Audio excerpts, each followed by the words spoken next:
tem um pessoal tão interessado. A gente tem uma pequena, na verdade a gente tem uma minoria, tá? Que essa minoria, se a gente for analisar, em São Paulo, pelo nosso Conselho Regional de Radiologia, nós temos aí inscritos como técnicos, 30 mil técnicos. Vocês sabem mais ou menos noção do que é isso? 30 mil técnicos em radiologia pelo Conselho Regional de Radiologia de São Paulo. Se nós fizermos um evento, eu tenho certeza que não chega nem a isso. Tá? Então é meio complicado. Às vezes lá em São Paulo a gente está numa batalha muito grande. Então assim, parabéns a todos, já agradeço e espero que nessas aulas que vocês vão aproveitar hoje tirem bastante proveitos, porque a gente sabe que mesmo que você saiba alguma coisa, mas sempre que a gente senta numa cadeirinha dessa a gente aproveita sempre alguma coisinha a mais, tá? Inclusive eu estava até comentando isso com o Marcelo agora na hora do intervalo, na hora que nós estávamos tomando café, e o que o Luiz falou é verdade, tá? Eu sou muito mal-humorado de manhã, mas isso é tranquilo, meu mau humor já foi embora. Se alguém tiver dúvida, levante a mão, pergunte, que a gente vai discutir isso daqui, tá? Porque eu acho que assim, quando a gente está discutindo algum assunto, a gente está falando algum assunto, se de repente surgiu uma dúvida no meio da apresentação, no meio da aula, sabemos que tem professores que falam assim, não, para, espera, não sei o quê. E aí quando chega lá no final, aquela dúvida que você tinha já foi embora, você já acumulou mais dúvidas porque o assunto foi embora, e aí pronto, você já não tem mais dúvida. Então geralmente quando a gente não tem dúvida, eu sempre pergunto, a aula foi boa demais ou tu não entendeu nada, tá? Então assim, esse assunto que eu trouxe para abordar hoje, deixa eu tirar isso aqui que o Luiz fala que no meu currículo tem até o teste do pezinho. Tá? Mas ó, deixa eu só voltar só para vocês verem. Estado, assistência coordenador, pronto, muito bem. É assim, eu sento numa sala de aula assim como vocês, tá? Claro, sou mestrando no curso de engenharia biomédica, tá? É assim, não paro de estudar, porque a gente sabe que a nossa área é uma área na qual nós temos que estudar, sempre estar atualizado no que está acontecendo no mercado, tá? Principalmente hoje, que nós falamos muito de tecnologia. Não quer que eu fale no microfone? Oi, melhorou agora? O pessoal daí do fundo está ouvindo? Tá? Então tá bom. Então assim, principalmente hoje que nós falamos de tecnologia, então nós temos que estar antenados no mercado. Eu vou deixar isso daqui e depois eu explico no final. Vocês vão entender onde eu quero chegar. Prestem atenção nisso, diagnostiqueiros, ok? Muito bem. Então vamos lá. O Luiz pediu para abordar um assunto. Cintilografia óssea trifásica para diagnóstico de fratura por estresse. Ok. Esse foi um dos temas que eu abordei lá no Alatra, o ano passado, 2014. O Alatra foi no Chile, tá? Fratura por estresse. Primeiro, sempre quando a gente vai pesquisar, a gente está falando de algum assunto, algum artigo, algo do gênero, eu preciso saber de onde veio, por que veio ou quem descobriu isso. Muito bem, então vamos entender um pouquinho da história de fratura por estresse. 1855, Bainhaupt, o que ele fez? Na verdade, ele fez o primeiro diagnóstico de fratura por estresse em quem? Na verdade, estou na frente, né? Na verdade, em soldados. Por quê?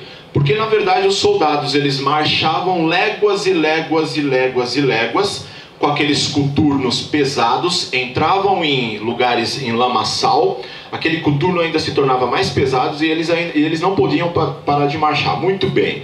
Quando chegava ao final do dia, o que acontecia? Eles estavam com fortes dores na região dos pés e das pernas.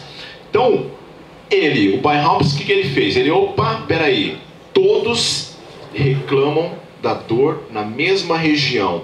Então na verdade ele fez o primeiro diagnóstico de fratura por estresse na região dos metatarsos, ok? Muito bem, só que na verdade as coisas avançam, ótimo. Em 1897, 2 anos após a descoberta dos raios-x, Stenshoff, ele fez a primeira radiografia para diagnóstico de fratura por estresse. Por quê? Aqueles mesmos soldados, claro, em uma outra época, o Stenshoff, ele olhou e falou assim, opa, então vamos fazer imagem para ver se a gente consegue visualizar isso, na qual, na verdade, só temos uma análise clínica e não uma análise por imagem. Muito bem, ele fez a primeira radiografia e viu que existia algo de diferente naquela região, onde começaram a divulgar que aquilo sim era uma fratura por estresse. Por quê? Na verdade, se cansava muito aquela região dos metatarsos. Muito bem, vamos mais além. 1958, Danvers, ele fez o primeiro diagnóstico de fratura por estresse em atletas, que é o que hoje mais temos, fratura por estresse em atletas, ok? Então, ele fez o primeiro diagnóstico, escreveu artigos falando, olha, os atletas, principalmente maratonistas, fundistas, eles têm fratura por estresse, porque eles exercitam demais, eles cansam demais, e aí eles têm esse tipo de fratura por estresse. De repente, precisa ser diagnosticado antes do que ele tenha uma lesão futura. Muito bem. Depois, em 1971, com o avanço da medicina nuclear, foi feita a primeira cintilografia óssea para diagnóstico de fratura por estresse. Bom, cintilografia óssea. Sabemos que na medicina nuclear nós trabalhamos com o quê? Com o diagnóstico da parte metabólica, ok? Então, anatomia, a gente tem uma deficiência muito grande de anatomia, porém, a parte metabólica ou a parte fisiológica, a gente tem um avanço muito grande. Ótimo. E depois, lá em 1995, primeira ressonância para diagnóstico de fratura por estresse. Então, assim, a cintilografia não é padrão ouro para diagnóstico de fratura por estresse. Então, sabemos que até hoje, o que tem padrão ouro para diagnóstico por estresse é a ressonância, ok? Mas, na verdade, a cintilografia ela contribui muito com o diagnóstico de fratura por estresse. Então, vamos mais além. Fratura por estresse, na verdade, que eu vou estar abordando hoje na região de membros inferiores, mais precisamente na região de tíbia e fíbula, ok? Porque os atletas de hoje, eles exercitam muito e acabam lesionando região de fíbula ou região de tíbia. Então vamos mais além. Aqui eu só coloquei algumas ilustrações para a gente entender um pouco melhor. Bom, fratura por estresse, o que é? Na verdade são microlesões na qual aquele osso ele fica, de repente, com microlesões em sua estrutura, que ao decorrer do exercício ou do que a pessoa estiver fazendo, ela vai ter uma macrolesão. O que é uma macrolesão? Macrolesão, todos nós já estamos acostumados, principalmente nós técnicos, que na verdade é a fratura, onde se rompe o osso, tá? Então, microlesões, na verdade é uma lesãozinha pequena que ainda, de repente, pelo raio-x, a gente não consegue diagnosticar, mas a macrolesão já é a fratura, quando o negócio já estragou mesmo, já se rompeu, ok? Então vamos mais além. Então tá aqui, ó. Essas são as regiões que afetam, tá? Esse daqui eu achei interessante de colocar esse caso do Anderson Silva, se eu não me engano foi o ano passado que ele teve a luta dele, é o ano passado, né? Ano passado? Ele teve a luta, então na verdade o que ele tinha? Pelo Anderson Silva ser um lutador, ele tinha microlesões na região de tíbia e fíbula. Ele reclamava de fortes dores naquela região, mas sabemos que como estava em época de competição, então, ou seja, o que vale mais? A competição, a grana, vamos falar assim, ou parar e adiar essa luta? Sabemos que naquela época, como a luta foi em Las Vegas, não pode antecipar, não pode adiar, não, vamos levar essa luta adiante. Ok, levaram essa luta adiante e sabemos o que aconteceu. Ele teve uma macrolesão. Então ele já tinha microlesões naquela região porque ele reclamava de dores. Se tivesse sido feito um diagnóstico antecipadamente, não teria acontecido isso. Ele não teria tido aquela fratura que todo mundo, quando viu, até se aterrorizou. Falou, nossa, meu Deus, foi uma fratura grave, foi uma fratura exposta. Na verdade, quem assistiu a luta viu. Ele, conforme chutou, o osso fez um V, um formato de V. Todo mundo falou assim, não deve ter quebrado. Na hora que ele tentou colocar o pé no chão, ele quase caiu, ok? Então, ó. Vamos lá. Fatores de riscos. Nós temos os intrínsecos do próprio organismo. Então nós temos lá o fator nutricional, o fator hormonal, fator genético, densidade óssea do paciente, pé cavo ou genovaro. Então vamos aos outros fatores extrínsecos, que na maioria das vezes é ocasionado pela própria pessoa. Nós temos o treinamento, a intensidade pela qual se treina, nós temos a distância pela qual se treina e nós temos a velocidade pela qual se treina. Então, ou seja, tudo tem que ser limitado. Não adianta querer forçar de repente no treino, que isso vai prejudicar alguma coisa lá na frente. Que é o que sabemos que, na maioria dos casos, quando o atleta ele está em época de competição, o que ele faz? Ele aumenta a intensidade dos treinos. Ok? Então vamos lá. Aqui, os casos: 44% erro de treino mais calçado. Opa! 27% aumento de velocidade. Muito bem. 10% único episódio. Depois, aumento de volume, aumento de velocidade e 6% treinamento em aclive. Vamos resumir isso daqui de uma forma só. Aqui, erro de treino mais calçado. Vamos pegar aqui aumento de velocidade e depois vamos pegar aqui treinamento em aclive. Sabemos que temos muitos atletas aí de final de semana, tá? Tem gente que come que nem um cavalo durante a semana. Quando chega o final de semana, o que ele vai fazer? Vou treinar um pouquinho, vou de repente perder aquela barriguinha, ou vou tentar me manter em forma. Quer dizer, primeira coisa, erro de treino. Ele não treina com frequência, tá? Segundo, calçado. Geralmente o calçado, para quem corre, nós temos que ter o quê? Um calçado macio, de aderência macia, para que não tenha aquele atrito forte, aquele impacto forte, ok? Depois, aumento de velocidade. Ele acha que ele consegue correr muito, aí ele corre de repente daqui até o farol, tá com 2 metros de língua para fora. Então ele tá lá com calçado ruim, com erro de treino, mais aumento de velocidade, mais o impacto do corpo todinho, porque está pesado, com aquele calçado ruim. Muito bem. Ou até mesmo treinamento em aclive. Aqui, eu não sei aqui em Salvador, mas lá em São Paulo nós temos o Pico do Jaraguá. O Pico do Jaraguá tem 3 km de subida. Nesses 3 km de subida, em pleno sábado e domingo, gente, é magnífico. A gente vê um monte de gente querendo subir correndo o Pico do Jaraguá. E aí corre até uns 150 metros mais ou menos, já está com 1 metro de língua para fora, depois tenta correr de novo, já está com 2 metros de língua para fora, ou seja, resumindo, não chega até o pico, tá? Se chegar até o pico, chega com auxílio do carrinho ou de algo parecido, tá? Então esses treinos aí tem que ser o quê? Tem que ser, na verdade, tem que ser observados e acompanhados, de repente, por um técnico, ok? Depois aqui, as incidências, onde na maioria das vezes acontece? Na região de tíbia, por causa do impacto que é maior, tá? Região dos pés também, por causa do impacto, e 6% da fíbula, que eu acho fantástico. Antigamente eu falava assim, qual é a função da fíbula?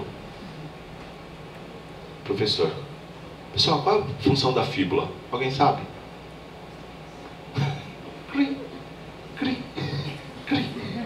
A fíbula está lá, ela tem a sua função de, na verdade, fazer o quê? Fazer um apoio para a tíbia, ok? Então essa é a função da fíbula, apoio para a tíbia. Muita gente fala assim, mas ela está do lado, não funciona de nada, de repente o cara fratura, ou o médico pode retirar e pronto, acabou. Não, ela tem a sua função sim, ok? E aí os outros 16% nas outras regiões, como região de cotovelo, região de ombro, região de pescoço e assim sucessivamente, ok? Então vamos lá. Os diagnósticos, essa parte é boa. Agora vamos entrar no negócio onde peca. Raio-X, de 2 a 6 semanas, fase de reparação. Então vamos ver aqui num gráfico de classificação. Isso é que nos torna o quê? Técnicos capacitados ou de um técnico diferenciado, de saber o que eu estou fazendo naquela radiografia. Então, por exemplo, grau 1. Grau 1 está lá, aparecendo normal.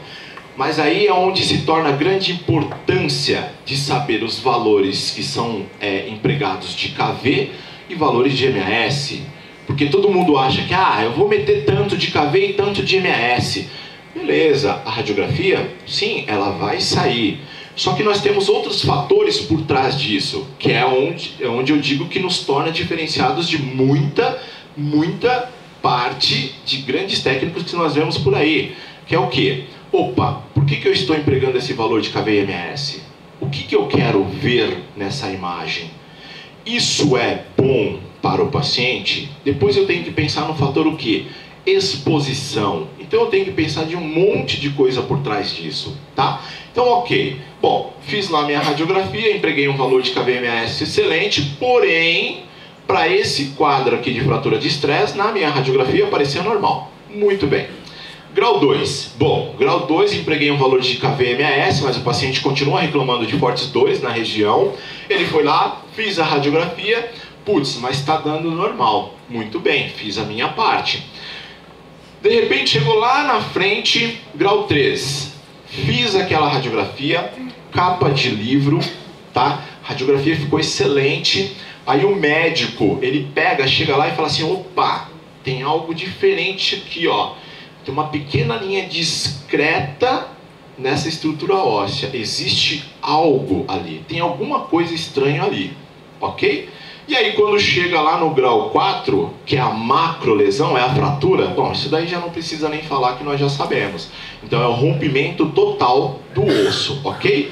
Então vamos entender, bom, por que o médico ele começa a investigar ou ele começa a pedir outros métodos de diagnóstico? Então, se eu partir dessa linha de raciocínio aqui, ó, opa, ele encontrou uma linha discreta, com certeza ele vai começar a pedir outros métodos de diagnóstico por imagem. Que é isso que nos torna diferenciado, a gente começar a entender quase que a linha de raciocínio pela onde o médico vai partir para os exames de imagem, ok? Então, muito bem, ele vai chegar aqui, ó, putz, vou pedir uma cintilografia. Fiquei sabendo que a cintilografia é o quê? É para a parte metabólica, eu vou conseguir visualizar melhor, ou seja, o radiofármaco ele vai se concentrar aonde estiver o processo patológico. É essa a linha de raciocínio do médico, perfeito. Bom, pediu a cintilografia, vai aparecer lá, área com mal definição. Então, estágio 1. Então, quando eu injetar o fármaco, que a gente vai falar lá na frente de protocolo, vai aparecer essa área. Área intensa, ou seja, o fármaco tem uma maior intensidade naquela região, ok? Vai se concentrar mais, de repente, pelas tonalidades de cor que eu jogo na minha imagem, na minha workstation, eu posso deixar ele mais cinza, ou eu posso deixar ele mais azulado. Na verdade, são ferramentas que nós utilizamos na hora que nós estamos processando a imagem. Depois, grande área de concentração, aí já não tem mais jeito, tá? E área intensa de concentração transcortical, ok. Bom, e na ressonância, dispensa comentários, tá? Então, na verdade, a medicina nuclear, nós temos lá uma base, nós somos um pedestal para que o médico chegue na ressonância e ele fala assim, opa, tem um alto sinal de imagem aqui em STIR. Oh, então tá aqui, ó, patologia fechou. Então ele já tem o quê? Ele já tem um raio-x que saiu normal, mas ele tem uma cintilografia e uma ressonância. Ou seja, com dois métodos de diagnóstico, ele encerra, ele fecha o diagnóstico ali, ele fala assim, opa, aqui sim é uma fratura por estresse, ok? Então vamos mais além, vamos entender. Ó, aqui eu não sei se dá para o pessoal de lá do fundo ver, mas aqui tem uma linha discreta, super discreta, de fratura por estresse, ou seja, foi aquilo que eu falei. Se de repente eu empregar um valor de KV a mais, o que acontece? A imagem vai ficar escura, a imagem ficando escura, eu vou mascarar isso daqui. E aí o paciente sai de lá do nosso centro de diagnóstico por imagem, ainda reclamando de dor, só que no laudo o médico colocou o quê? Ah, não tem nada, tá normal. Então partiu de quem também? Então nós temos uma grande contribuição para com isso, ok? Depois aqui tem uma linha discreta, tá? Aqui também tem uma linha super discreta e aqui uma linha discreta no metatarso, ok? Então são essas regiões na qual nós vamos abordar. Muito bem. Aqui já é a macrolesão, então isso daí a gente já está acostumado de ver. Então, as fraturas que os pacientes chegam lá, a gente já fala, nossa, o que aconteceu? Não sei o quê. Geralmente o técnico é curioso, e isso é bom, a curiosidade de nós técnicos, por quê? Quando nós somos curiosos para entender o porquê que aquele paciente teve aquela lesão, ou por que aquele paciente teve aquela patologia, faz com que nós vamos armazenando informações no nosso banquinho de dados, e aí a gente consegue entender melhor o porquê que ele está fazendo esse exame, o porquê que ele está fazendo esse acompanhamento, ou o porquê que o médico está tomando essa linha de raciocínio de pedir determinados exames. Porque lá em São Paulo eu estou acostumado a ouvir assim: nossa, esse médico é mó, sei que, pediu 10 exames, mas nem sabe o que está pedindo. Peraí, precisamos entender a linha de raciocínio, precisamos entender o processo patológico. Por isso que na nossa disciplina de técnico, principalmente, nós temos a parte de patologia. Não vamos dar diagnóstico, mas precisamos entender o porquê o paciente veio fazer aquele exame. Então vamos mais além. Aqui já na ressonância, aquela linha discreta, ela já aparece muito melhor, ok?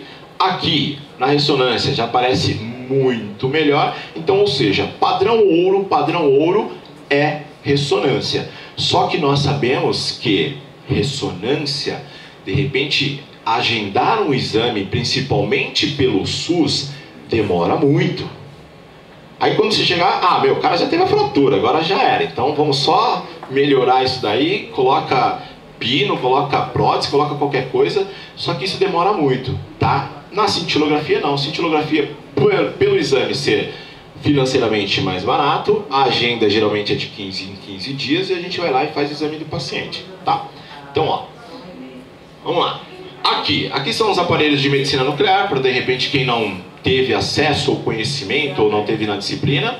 Então, os aparelhos da medicina nuclear eles são chamados de gama-câmara. Nós vamos administrar um radiofármaco no paciente. Esse radiofármaco é um material radioativo. O paciente ele fica irradiando, porém, nós utilizamos para os métodos de diagnóstico e terapêuticos. Em algumas situações terapêuticos, principalmente na radioterapia, tá? Os outros métodos são diagnósticos, onde utilizamos atividades baixas mesmo, que não agride as células do paciente, ok? Então aqui, ó, na verdade, quem emite radiação, para a gente entender um pouco melhor, aqui não é o aparelho que vai emitir radiação, pelo contrário, quem emite radiação é o meu paciente. Quando ele emite a minha gama-câmara, ela vai captar essa radiação, tem um colimador, desse colimador ele vai filtrar. Dessa filtragem que ele fez, tem um cristal de iodeto de sódio, isso para formação de imagem. Nesse cristal de iodeto de sódio, o que ele vai fazer? Ele vai começar a cintilar a radiação que foi absorvida pelo colimador. Depois de cintilar, nós temos a outra camada, que são as fotomultiplicadoras, que elas vão absorver essa cintilação. A cintilação é como se fosse flashes de luz. Absorvendo essa cintilação, nós temos processo matemático aqui, e aí ele transforma para a gente em imagem final. Então, ou seja, eu vou administrar algo no paciente para poder ter uma imagem final lá na frente. E aí vão os modelos de gama-câmara de uma cabeça, gama-câmara de duas cabeças, nós temos PET, PET-CT e assim vai, tá? Claro que tudo tecnologia. Isso daqui foi o que eu acabei de falar para vocês. Aí chegando lá no setor de medicina nuclear, nós temos o quê? Nós temos isso aqui, ó, cintilografia óssea. Eu tenho que seguir um protocolo, então eu não vou fazer só da região pela qual o médico pediu. Eu tenho que seguir um protocolo. Então esse protocolo envolve cabeça, coluna, quadril e membros. Membros superiores e membros inferiores. Ótimo. Ombro, braço, antebraço, mão. Fêmur, perna e pé. Porém, deixa eu só voltar aqui. Porém, o que o médico quer ver na verdade, se o médico está com suspeita desse paciente com fratura aqui, ó, eu vou focar mais na região de perna e na região de pé. Porque o paciente ele já falou para o médico, falou, olha, eu sinto dores nessa região que está irradiando lá para os pés e eu não sei, eu já fiz um raio-x. Aí o médico ele vai pedir para a gente, tá? Só que ele vai pedir o quê? Ele vai pedir uma cintilografia óssea trifásica, tá? Então esses são os fármacos ou os radiofármacos pelo qual nós os utilizamos. Luiz, acho que está sem bateria aqui. Esses são os radiofármacos pelo qual nós utilizamos, mas o que mais nós utilizamos é o tecnécio mais o metileno de fosfonato, tá? Que é esse daqui, o MDP. Custo é muito mais acessível, ok? E, na verdade, eu consigo fazer essas imagens... Tá funcionando? Não sei, deve ser o laser. É uma apertada de botão que não sai. Dor de cotovelo. Eu sabia disso. Então vamos lá. Então o MDP, como que ele é administrado? Ah, mas por que não utiliza o flúor? Putz, o flúor 18, ele é caro. E aí, nem todos os convênios, eles conseguem pagar pelo aquele exame. Então, qual é o mais prático, qual é o mais fácil para isso, mas com o mesmo diagnóstico? Então, vamos para o MDP, que é o tecnécio agregado ao metileno de fosfonato. Ok. Então, como que vai ser administrado? Bom, o paciente ele vai chegar no laboratório, nós vamos administrar o MDP, tá? Via endovenosa. Depois de ser administrado, então, ó, eu tenho o paciente deitado, tá? Eu tenho o paciente deitado, então eu vou focar aonde está essa lesão do paciente. Então vamos lá, vamos pegar essa informação e vamos retroceder um pouco. Primeira coisa, chamei o paciente, senhora, o senhor está sentindo dor aonde? Olha, o médico está colocando aqui que o senhor sente fortes dores na região das pernas, é isso? Ah, sim. Ok, então o senhor vai deitar aqui pra gente. O que eu vou fazer? O senhor não pode se mexer durante o exame. Primeiro nós vamos fazer a parte trifásica do exame. Ok? Então olha, o senhor não se mexe durante o exame. Isso nós temos que informar o paciente. Eu, como o profissional, o que eu vou fazer? Virei a minha gama-câmara, foquei na região dos membros inferiores desse paciente, porque o meu exame ele é chamado de trifásico, então ele tem 3 fases do exame. Muito bem. Após ter posicionado a minha gama-câmara na região das pernas desse paciente, o que eu vou fazer agora? Agora sim, eu vou injetar o radiofármaco, então eu peço para o pessoal da enfermagem, falo, olha, pode injetar agora. Ok. Depois quando ele injeta, ou ela injeta, eu consigo visualizar que o fármaco começou a chegar, então é a fase arterial que eu preciso pegar desse exame. Opa, então vamos mais além, para vocês entenderem do que eu estou falando. Ó, muito bem, quando se coloca a imagem a gente começa a raciocinar melhor. Isso daqui é a fase arterial. Muito bem, então ó, pegando as informações e colocando tudo, vamos juntá-las. Então eu peguei o paciente, deixei ele deitado, injetei o radiofármaco. Muito bem. Depois de ter injetado o radiofármaco em uma veia periférica, eu preciso pegar a fase arterial desse exame. Ótimo, fase arterial. Então o fármaco começou a chegar nas artérias desse paciente, artéria tibial, medial e lateral. Então agora, eu já começo o exame. Ó, já comecei o exame. Então, muito bem. Essa é a fase arterial. Ok. Depois eu preciso do quê? Após ter feito a fase arterial, após 5 minutos, eu vou lá e faço uma imagem de equilíbrio. E aí fica a critério do técnico e do tecnólogo de fazer a imagem posterior. Então eu faço a imagem de 5 minutos anterior e faço a imagem posterior. Muito bem, isso fica a critério. Por quê? Contrapartida, na medicina nuclear nós também temos autonomia, ok? Muito bem, cheguei lá, fiz a imagem anterior e posterior, fiz a imagem arterial. Vou falar para o paciente, olha, vou realizar o exame do senhor agora, a segunda fase, daqui no mínimo 2 horas, ok?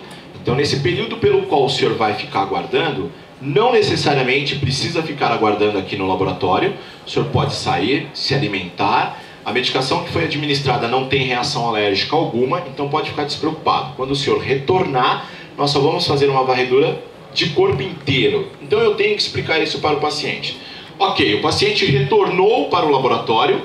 Vou fazer uma varredura da cabeça aos pés do paciente.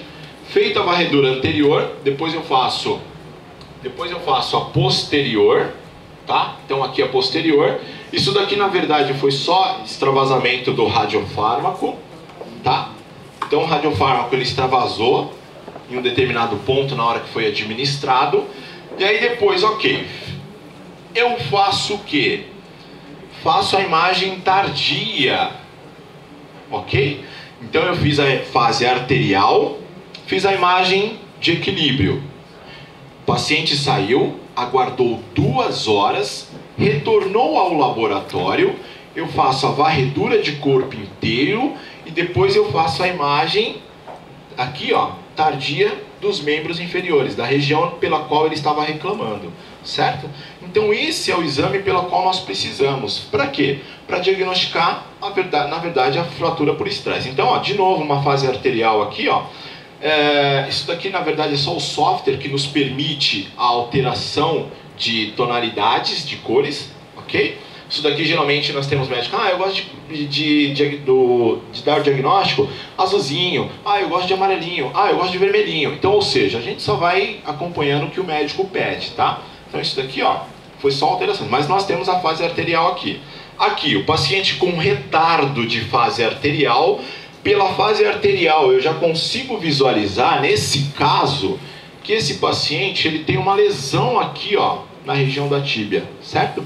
Pela fase arterial. Por quê? Porque a função metabólica desse paciente, ela está alterada. Então, por essa alteração, eu já consigo visualizar aqui por essa imagem.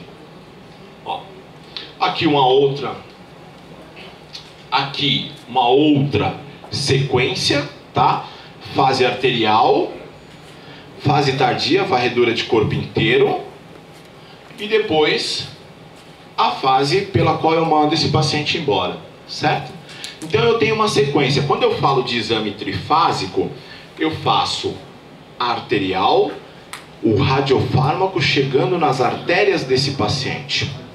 Fase de equilíbrio, o radiofármaco que já chegou em todas as artérias desse paciente, agora ele vai se concentrar na estrutura óssea. 5 minutos depois, o paciente sai da sala, volta 2 horas depois, pela qual agora esse radiofármaco, ele se concentrou em toda a estrutura óssea.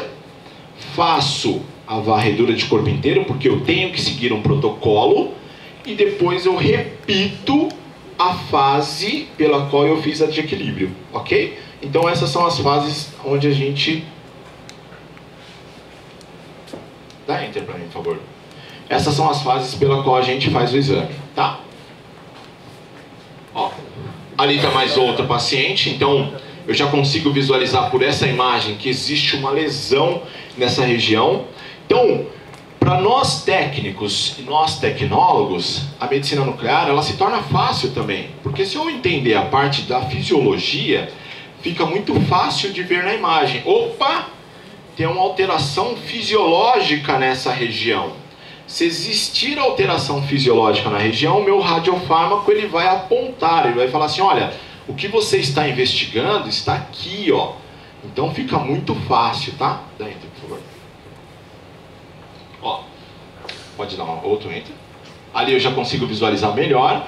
Aqui, mais ainda, tá? Então a fase tardia. Então foi feita a imagem anterior, imagem posterior, lateral direita, lateral esquerda. Então aí quanto aos protocolos de posicionamento, como eu falei para vocês, a gente na medicina nuclear a gente tem autonomia. Então de repente, olha, paciente, eu consigo visualizar uma lesãozinha lá na região do calcânio. Só que na imagem anterior que eu fiz desse paciente, não consegui visualizar direito. Olha, fiquei meio que na dúvida. Então muito bem, então deixa o pé desse paciente em perfil, vai lá e faz uma imagem de perfil de calcânio desse paciente. Então, eu tenho essa autonomia de posicionar. E eu não preciso injetar o radiofármaco novamente nesse paciente. Já estou acabando, Luiz. Próxima imagem, por favor. Ó, ali, na verdade, era o mesmo paciente, só alterações de tonalidade de cores, tá? Que a gente consegue fazer isso, a gente consegue levantar um ROI, para mostrar para o médico, olha, a alteração está aqui. Por quê? O médico nuclear, ele sabe disso daqui. Só que às vezes o médico pelo qual pediu, ele não entende direito, mas a gente deixa da forma mais fácil pela qual esse médico, na hora que pegar esse exame, ele já, opa, checkmate, eu já sei o que eu pedi, já está aqui, ok? Mais um, por favor. Ó, mais uma imagem, então aqui, ó, desculpa passar pela frente. Aqui eu consigo visualizar muito bem. Aqui eu já vejo que tem uma alteração fisiológica da tíbia e fíbula do paciente, ok? Mais um. Bom, espero que... Eu sei que o tempo é muito rápido, pessoal, muito rápido mesmo, tá? Na verdade, quando a gente traz esses assuntos, é mais para despertar, tipo assim, opa, peraí, eu sei que mesmo eu técnico ou eu tecnólogo, eu posso trazer assuntos diferentes pela qual eu já estou vivenciando na clínica e a gente de repente pode abordar para falar assim, olha, tá vendo aqui, esse assunto é legal da gente ver. É a mesma coisa de quando a gente publica alguns artigos, na verdade são o quê? São temas diferenciados que nós pesquisamos e vamos abordar e apresentar na verdade, para os colegas. Vamos contribuir essas informações que nós temos para os colegas, ok? Mais um enter, por favor, Luiz. Isso daqui são as referências pela qual eu peguei. Agora, vocês vão entender isso daqui. Diagnostiqueiros, pessoal. Por que eu deixei lá na frente e agora? Qual é a nossa função? Nossa função é fornecer o melhor diagnóstico possível, pela qual o médico ele só vai pegar a imagem e opa, checkmate. Eu ouvi isso daqui em 1999, não sou nenhum garotinho, eu estava sentado como vocês, tá? Eu estava terminando, na verdade eu já tinha terminado meu curso técnico e na verdade quem falou isso daqui foi o André Vilas Boas, que hoje é meu amigo. Ele falou assim, olha, nós somos diagnostiqueiros, e até então eu não entendia isso daqui. Diagnostiqueiros por quê? Porque nós temos a função de fornecer o melhor diagnóstico possível para o médico. Porque o médico ele não está vendo o paciente. Quem está vendo o paciente somos nós. Então nós temos por obrigação, pelo conhecimento que nós temos de imagem, nós temos por obrigação fazer o melhor exame possível. Ou seja, eu como técnico ou eu como tecnólogo, eu sou a visão do médico, ok? Então quanto mais informação eu deixar para esse médico, pode ser de imagem ou até algo de observação, melhor ainda, ok? Então essa é a nossa função. Nós somos técnicos, nós somos tecnólogos e acima de tudo nós temos um vasto conhecimento em imagem, por isso que eu acho legal isso daqui. Nós somos diagnostiqueiros, ok? Pessoal, muito obrigado.